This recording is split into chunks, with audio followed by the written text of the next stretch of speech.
Blog Talk Radio. Hello again, everyone. Welcome to another edition of Next on the Tee with Chris Mascaro. And next on the tee is Larry Jacobs, top weight loss coach and founder of the Thin for Life program and ThinGolfer.com. If you're interested in some great tips on weight loss, especially if you're playing the game of golf, you need to stay tuned. Larry's going to share with us some great tips. So as always, sit back, relax, and enjoy some time with us. Next on the tee with Chris Mascaro. Chris, it's all yours. Hey, thank you, Joe LaGenusa. Good morning, everybody, and welcome to Next on the Tee. I'm your host, Chris Mascaro, and today I'm honored to be joined by Larry Jacobs. Larry, as Joe said, is one of the top weight loss coaches and founder of ThinGolfer.com and the Thin for Life program. He's coached several big names on the PGA and LPGA tours like Roger Maltby, Fred Funk, Alan Doyle, to name just a few. Larry's also a 4 handicap, and he's the coach of the Special Olympics team in Montgomery County, Maryland, and I'm very thrilled to have the pleasure of talking with Larry today. Larry, thanks for being here. Well, nice to be here with you, Chris. So, Larry, I got to know the story. What made you look around the golf course and say, these folks don't need a new driver. What they need is a new diet? Well, you know, that D word, diet, is a dirty word, and it kind of all goes back to how I got involved in the food and weight loss business myself. I initially, back in the mid-'70s, thought I was headed on my way to the PGA Tour and was playing some good golf, was hitting the ball back out in Southern California with the great Mac O'Grady way before he got on tour. And, of course, he won the Tournament of Champions ultimately. Right. But prior to that, out of nowhere, I was stricken with an illness that the doctors called spastic colitis. But for me, what that meant was incapacitating belly pain that sent me to the emergency room sometimes multiple times a week, where I was known on a first-name basis by the folks in the emergency room. Wow. And, you know, initially they thought, this guy's having an appendicitis, but all these things were ruled out, and the best they could do for me was just shoot me down with meds, with strong pain meds. And believe me, in the pain I was in, that was good enough for me. However, this was not really a long-term answer. And I, for lack of a better word, due to this never knowing when this was going to happen, was partially disabled and very disheartened. And finally, after being taken care of by a very well-meaning Beverly Hills internist and another well-meaning Beverly Hills gastroenterologist, and then being shipped off to the UCLA pain clinic, which, by the way, was a very new concept back then, teaching people either how to live with the pain or trying some alternative methods to get rid of pain. I basically just fell through the cracks of orthodox medicine, and it wasn't until I reached out and found a doctor kind of in those days out on the fringes who said to me, listen, they have ruled out all these terrible things. And the fact is that it's good that you don't have any of them. And maybe our job would be easy. Did they talk to you much about the foods you were eating? And I promise there's an end to this story. And so I said they never really did talk to me about the foods that I was eating. He says, don't you find that odd that you've got this tube that runs from your body that starts in your mouth, runs all the way out the other end. It's 30 feet long. You're putting food and drink in it every day. That's the part of your body that's bothering you, and no one's asking you about what you're eating? And I said, well, now that you mention it, yeah. So he basically sent me out on a temporary elimination approach to food, and we eliminated a handful or so of common foods that tend to bother people. Could be anything from nuts, dairy, wheat, citrus, pork, beef, and there were plenty of other foods to eat, although initially I didn't think there would be. And for 2 weeks, I went out there and did that, and I had no belly pain. Make a long story short, he showed me a way of reintroducing everything we had been off of temporarily, and when I reintroduced eggs, boom, I was back in the emergency room again, and for the first time I realized I might have a handle on this thing, and it turned out that I was allergic to eggs. Now, how do you make this big leap from finding out that this incapacitating pain you're having is an allergy to eggs to all of a sudden being golf's food and weight loss coach? Well, it didn't happen overnight, but I was so inspired by what this doctor did for me and turning around my life that I just learned everything I could about food and health and then ultimately fitness, and I became an individual that was known for helping people with bad bellies like myself. And over time, we noticed that a lot of these people that had bad bellies that also had big bellies, their big bellies were shrinking. And I realized that not only was I onto something that could improve people's, difficulties they were having, not only with bad bellies, but joint pain, headaches, poor sleeping, poor concentration, just a variety of subclinical symptoms that most people were not getting a handle on. But I was noticing they were getting smaller. And that's when I changed the name of what I was doing to the back in the early 80s. Now, to segue to what you asked me, in 1984, I'm standing on the driving range at Congressional Country Club with the great Mac O'Grady at the Kemper Open. Mac had just made it on tour through Q School after his 17th or 18th try. Mac O'Grady was not his real name. I honestly think Mac, who was such a character for anyone that knew him, I honestly think Mac changed his name every single time because he wasn't sure they'd let him try again, and the name that he qualified under was Mac O'Grady. And he went on to be just a fabulous tour player, a fantastic ball striker. I used to play with him, and nobody hit it better than him, both right-handed and left-handed. Right. Yeah, if Mac could putt, he would have been even more of a something. But anyway, I'm standing on the tee with him, and I said to him, Mac, I've got this great program. I think it would be, it's great for your health, but it's just super for getting people in shape. And I really want to key in on doing it with golfers. And he said, okay. And he said, I'm going to take you back to this new fitness trailer that they're pulling around tour with us and introduce you to the guys in there and see what we can do.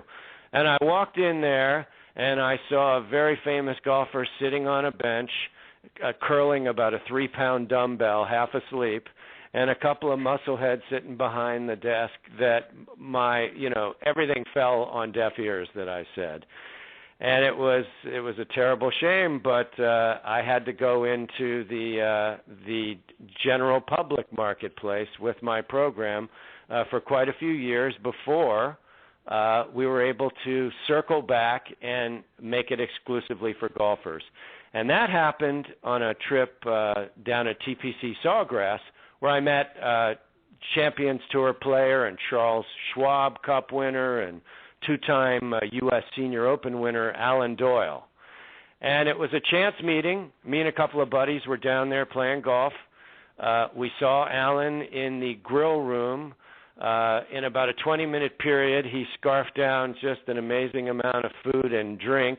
And I said to my buddies, I said, before I leave here, I got to talk to this guy. Now, I was with my buddy who was a cardiologist, a couple of lawyers, very conservative dudes. They said, you leave that man alone. I said, no. I'm going to talk to him. And I went up to Alan, and I said, Alan, my name is Larry Jacobs, and I have a program called ThinGolfer.com, and I'm trying to be golf's go-to guy for food and weight loss. Now, Alan is about 6'4", stood up, towered over me. I'm barely 5'9" anymore. And he said in his Rhode Island accent, are you insinuating that I'm fat? And it was like a David and Goliath moment. And before I could answer, he says, well, it just so happens that I'm bigger now than I've ever been, and my feet are killing me out on the Champions Tour. Do you think you can help me? I said, yeah, I think I can. So we exchanged numbers. I coached him through my Thin Golfer program, and Alan lost about 20-some pounds. His shoe size actually even shrunk by a half a size. Right? Because, you know, when you get smaller almost everywhere. And his feet stopped hurting, and that's what started things moving. I met Fred Funk after that, gave him some game day food advice right after he had snagged the last spot in a playoff during the U.S. Open qualifier when the U.S. Open was back at Bethpage. Eventually connected with Roger Maltby and helped him drop quite a bit of weight in some of his cohorts in the media as well. Charlie Reimer's currently on the program, and I think Charlie's lost around 21 pounds on the program as well. But my Thin Golfer program is really not for the celebrity golfers, because there are plenty of those out there, many of which want to remain nameless. My Thin Golfer teleseminar program is just a simple 4-session program that has helped regular golfers around the world in 32 countries learn how to eat right, learn how to start moving right, you know, wake up from being a knucklehead and start taking care of themselves. And in many cases, other than the wonderful health benefits that you get, like improved risk of heart disease, stroke, a number of common cancers, many people normalize or reduce their blood pressure and blood sugars. However, you know, some guys that doesn't resonate with, although I think it should, because that's what I'm all about. That's what I'm beating the drum about. But many of them can improve their game of golf. And the one that comes to mind is a fellow named Ron Chavez, Cheyenne, Wyoming. He got on my program. He lost 40 pounds and gained 40 yards off the tee. Now, if that's not enough for just about what a brand new driver costs, I mean, that's the best I can do. So you meant 4 sessions. So 4 sessions is all it takes for people to understand. Essentially what it sounds like, Larry, is they're changing their way of life, right? The food you eat, the exercise you take, the way you conduct yourself, and all that sort of thing. You're changing lives in 4 sessions? We're changing lives in 4 sessions. As a matter of fact, we make a promise that we can show any golfer how to go from a fat storer to a fat burner in 2 weeks or less without dieting, counting calories, or starving. And the last part is the most important, without dieting, counting calories, or starving, because us guys like to eat a lot. And I've only found that about 1 in 500 people can eat less forever. If you can, you know, you've got my blessing. But most of us cannot. So in order to eat the quantities that most of us golfers want to eat, then you've got to clean up the quality. So the food is the foundation, and in that first 2 weeks, we hit you with the Army, the Navy, the Air Force, and the Marines, Soviet style, to completely turn around the result that you could expect in such a short period of time. And I lean into what I talked to you about before. We take a hypoallergenic approach to it because I've got this built-in bias that many people are sensitive to foods they eat. They don't have incapacitating belly pain like me, at least most of them don't. But they have a variety of things going on. Sometimes eating a food that's just not good personally for you makes you hungry all the time. And we tend to be addicted to what's not good for us. And so in that first 2 weeks, we clean things up big time. We still give people a choice of about 50 or 60 foods, and we get them moving. If they're already active, then we tweak up what they're doing in their physical activity realm. If they're couch potatoes, we get them moving, and then we tweak it as we go. Session number 2, we broaden things, and we add more foods back and we start building and building and building, and that's more of a midterm approach, whereas the first 2 weeks is a very short-term approach. I mean, one of the questions I ask people is, ask yourself, what size are you? I don't need to know what you weigh, and I don't really like the scale. What size are you wearing? Are they comfortable? Are they tight? Are they loose? What size do you want to be? And then, most importantly, what's the interim size that you'd like to be in the next 2 to 4 weeks? And then I also think it's very important, Chris, that people know the answers to these questions. What's your blood pressure? What's your cholesterol, your triglycerides, your glucose? These are simple answers you can get from your doctor if you've been to a physical or had your blood drawn. If you haven't been for a physical in a long time, I think it's a good idea to get a baseline. I mean, your doctor can only do so much without your cooperation. But when you do your part and you start adding in the way of eating that we teach, which is called eating clean, and you mix that eating clean method that we teach with just a little bit of physical activity, doesn't have to be anything that your body can't do. If you're a baby boomer or a senior, you probably can't do what you used to be able to do. If you're a young buck and you can still do it, then great. Good for you, and just make sure you don't get injured. But when you add those two components together, it's like all of a sudden 1 + 1 = 4, and you get that exponential multiplier effect. And it's amazing what you can just accomplish with a couple of quote-unquote high-tech tools like a knife, a fork, a pair of sneakers, the right blueprint, and the right program. And the problem is most of the information out there is not the right information. So you mentioned the term, and I saw this in your introductory video. You talk about eating clean. Explain what that means. Well, eating clean means, to start with, learning to do your proteins right, your carbohydrates, your fats and oils, and your beverages right. And what it also means is removing the junk. And the best analogy I can give you is, let's just say you and I were filling up our car with gasoline at the local filling station, and you drove up one day and you saw a big sign that the owner had posted, and he says, "We're awfully sorry to report this, but due to the storms we've had the last several years, we've realized just recently that for the last couple of years, we've had a little bit of a leak in our underground gas tank, and a little bit of water and silt and sludge has been getting into our gas." Now, you probably have not noticed much of anything in your car's performance, maybe a little herky-jerky hiccups here and there, but your car is probably not running as well as it could be had that gasoline been clean. So what we've done is we've contracted with the Air Force Base around the corner, and we filled our tanks up for the next 2 months with nothing but jet fuel. And we're going to have you pump that into your car and burn out all that old sludge, and before you know it, your engine's going to be just purring and humming. And that's the analogy of eating clean.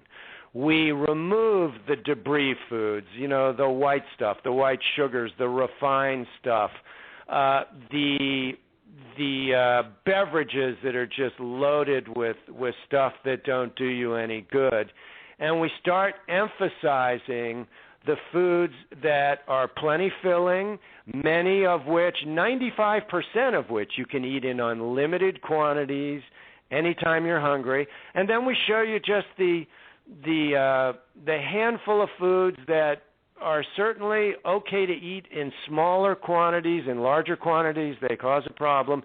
These are mostly foods of animal origin that we slightly limit back the quantities on.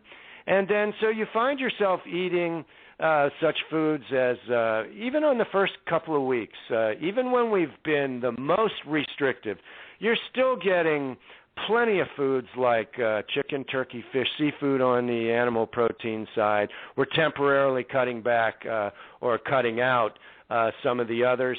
But such foods as sweet potatoes and barley and oats and squash and all vegetables and you name the vegetables, many, many fruits, all kinds of soups. There are a handful of beverages that work well, but there are some fruits that we cut back on or cut out. There are a couple of veggies we cut out because remember, that first 2 weeks is geared to fulfill on that promise. And the Thin Golfer program promise is, again, we can show any golfer how to go from a fat storer to a fat burner in 2 weeks or less without dieting, counting calories, or starving. The key word is without dieting and without eating less. And I could give you a whole diatribe on why dieting is not a good idea. And for that matter, I could give you the 7 reasons that 7 biggest mistakes that most golfers make when trying to get into shape. Yeah, let's talk about that. So, I'm sure there are a lot of common mistakes that we golfers make in how we go about things. What are those? Well, there really are. And I think I've set the table by saying the following. And the bottom line is whether you're overweight or not, the foods you eat have a lasting impact on virtually or almost every aspect of your health. And if I made that statement back in the mid or late 70s, back when I was having my problems, they would have tarred and feathered you back then because although it was suspected by some people out on the fringes, maybe even known, it was not common mainstream thought. But now we're here and people know this. So we now know that the majority of illness and chronic disease that's currently so prevalent in our country and many places around the world are largely preventable and in some cases fully reversible just simply by eating certain foods and avoiding others.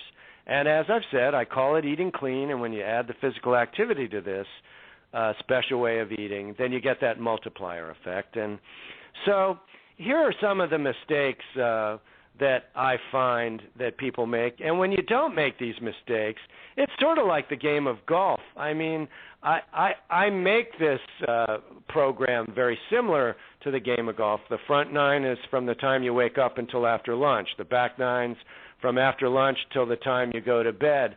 I contend that you can make a lot of pars during the day, maybe a birdie or two, maybe a bogey or another, but basically I think you can shoot par, a little under, or just a little over, just about every day of your life by applying these principles.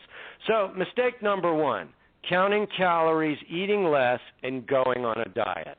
Now the Reader's Digest version of that, because it would take way too long to give you the answer, the long answer, is that this just slows your metabolic rate down, your rate at which you burn energy. And then most people, as I said, 499 out of 500, don't stay on that eating less program. They've slowed their metabolic rate down. Now they go back to eating the way they used to eat. And not only do they gain some or all or more of the weight back, but they're now burning at a rate less than they were before they even started. And you take people that have tried this over and over again, and they wonder why they can't lose an ounce. And in part, it's because eating less is not going to do it for them. So dieting and eating less and counting calories is a big waste of time. Now, the second mistake is using a scale to measure your success. Now, if you are morbidly obese, then, yeah, it's going to show on the scale in the first 2 weeks before your clothes start getting a little looser. You might see a loss. Now, I don't want to point any fingers at anyone because he was not morbidly obese, but here's an example, and you know this, Chris.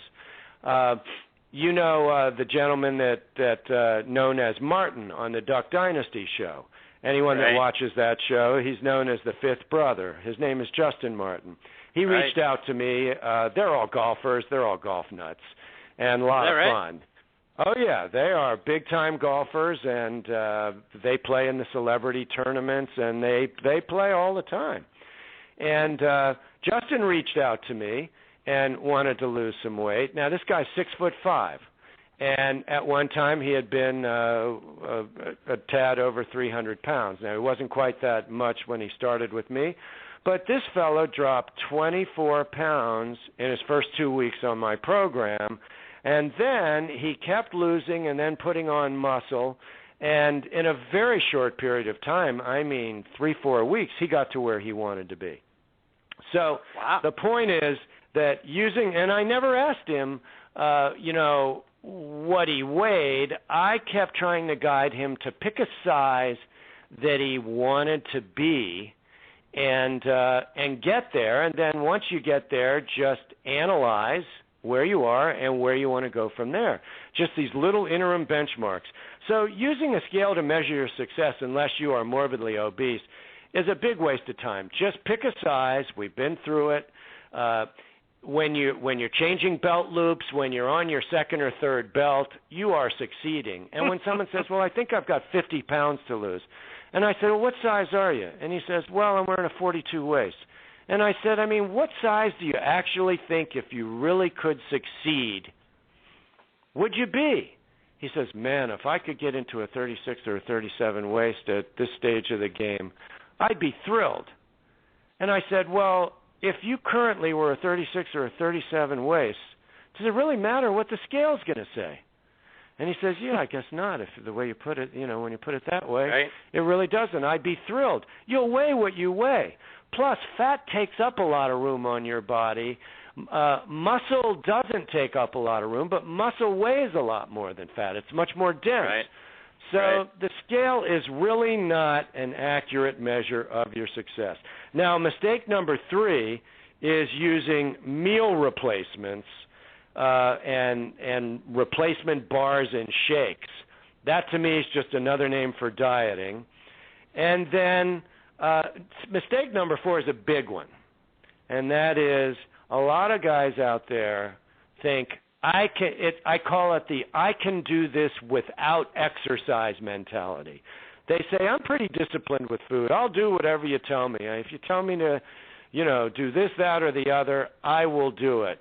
But I'm not getting off the couch. Well, I got news for you, pal. You may get a decent result. Certainly food is the foundation, but exercise is the other pillar.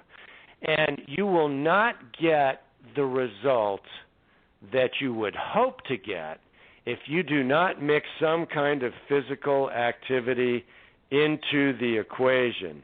Now, Mistake number 5 is what I call the this is just temporary mindset. And what I mean by that is someone breaks their butt, gets all the way down to where they want to get to, and they go, whew, I made it.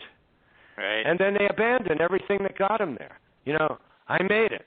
And then they immediately go back to what they're doing, thinking that their body's not going to fight back. And the fact is, that takes us to mistake number 6. And mistake number 6 is the everything in moderation mindset. This guy from mistake number 5, who was in the this is just temporary mindset, thinks he can just use moderation now and go back to his old ways and just moderate. And I contend that moderation is typically not good enough. How many people do you know that are waddling around with way too much belly fat, they're not happy about it, that say, well, just everything in moderation, everything in moderation. It just doesn't work. It's not strong enough to get the impact that you need. Once you get to the impact that you need, once this guy abandoned his approach, what he should have done is stayed on the program, and we give you about a 15% leeway to step across the line and still maintain the result. And the reason that you have to continue to think this way and take responsibility for everything you put in your mouth and the way you think about this is because your body always will fight back. And then finally, Chris, I can tell we're winding down, is mistake number 7, and that's ignoring the power of individual food sensitivities. And, of course, we covered that when I told you my history. Right. It's just amazing what getting some of these foods out of your diet that may or may not be good for you and you to find out what they are can do for you in terms of your overall health. The only thing I wanted to say before we have to go is our Next In Golfer program starts in 2 weeks, April 30th, less than 2 weeks. And our programs do sell out. We just opened it up a few days ago. And we've been interviewed about it on PGA Tour Radio and around about. You and Matt Adams heard it many times. So I would just suggest that anyone who thinks they might like to go from a fat storer to a fat burner in 2 weeks or less without dieting, counting calories, or starving, and stop being a knucklehead and get control of this, I highly recommend you go to thingolfer.com right now and watch our free weight loss podcast. That's the first step. Right. So talk, as you point out, I know your programs always get filled up and get up to capacity. Many spots left. What's the capacity you've got left for listeners who want to get involved? Well, the capacity is this. The reason they always sell out, we just opened it up, so we've got several spots left, but they sell out in a matter of days. And the reason is that not only do these people get supported by the 4 sessions that we do. They don't have to be there live for the sessions. They're always recorded and posted into a private members area. But I am available to support these folks. So we get email, we get occasional phone calls, and so I have to cut it off knowing the limit of who I can best support and how many. And we only do these things 4 times a year. Mm-hmm. All right. So you talk about thingolfer.com. How else can people follow you and the program, via social media? I know you're on Twitter. Where else we're on social media, and Twitter is basically it, and that's @ThinGolfer. And we're not the biggest tweeters in the world. I'm a baby boomer, and I came hard to social media. I can handle Twitter. The rest of it I'm not very good at. But, we do tweet out some tips periodically, and there are plenty of tweets up there that people could check out @ThinGolfer. And for anyone that wants to just get our free weight loss podcast or to learn more about registering for our Thin Golfer programs, just go to thingolfer.com. Excellent. Larry, thank you so much for joining me this morning. I appreciate you getting up early and being a part of the show. Great talking to you. I hope you'll come back again sometime, share more about what you're doing, talk about the next upcoming session that you're going to have, and maybe we'll talk a little bit of golf in there as well. Chris, thanks for having me. Thank you, Larry. Have a great day. Best to you and your family. Thank you. All right, everybody. My thanks to Larry Jacobs for being such an outstanding guest, and to our announcer, Joe Lajanusa, who always does such an outstanding job kicking the show off. Want to thank you for tuning in. Please also check us out, Thursday Night Tailgate with me and my co-host Angelo Kane and Joe Lajanusa. You can hear us right here on Blog Talk Radio every Thursday from 8 to 10 p.m. Eastern Time and syndicated on the Armed Forces Radio Network every Friday. This week we're going to be joined by some of our favorite guests. We're going to have Shane Nelson, Bill Moss, Devon McDonald, Burke Dales, and Terry Glenn with us on the show. Next Saturday, I'll be back here on Blog Talk Radio and Armed Forces Radio with former PGA Tour pro Bob Friend Jr. Bob played for several years on the Ben Hogan Tour, Nationwide Tour, and the PGA Tour. He's currently the Director of Golf Operations at Pikewood National Golf Club up in Morgantown, West Virginia. You may also remember his father, Bob Friend Sr., was a pitcher with the Pittsburgh Pirates in the 1950s and 60s and a member of the 1960 World Series championship team that went on to beat the New York Yankees in the World Series. So I'm looking forward to the opportunity to get to talk with Bob right here next week, next on the tee. Until then, have a great day, everyone. Hit 'em straight.